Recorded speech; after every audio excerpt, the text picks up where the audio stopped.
ధ్యానం అంటే ఏంటి? ధ్యానం లోపల ఇది ఒక స్మృతి వృత్తి, అంటే జ్ఞాపకం చేసుకోవడం అన్నట్టు. ఇక్కడ ఒక విషయాన్ని జ్ఞాపకం చేసుకొని దాన్ని సాక్షాత్కారం చేసుకునే ప్రయత్నం చేయడం. అంటే ఒకటి ప్రధానంగా ఉంటుంది.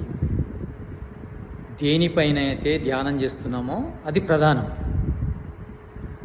దాన్ని ప్రత్యక్షం చేసుకోవడం కోసము దానికి సంబంధించిన అనేక విషయాలను మనము అక్కడ గుర్తుంచుకొని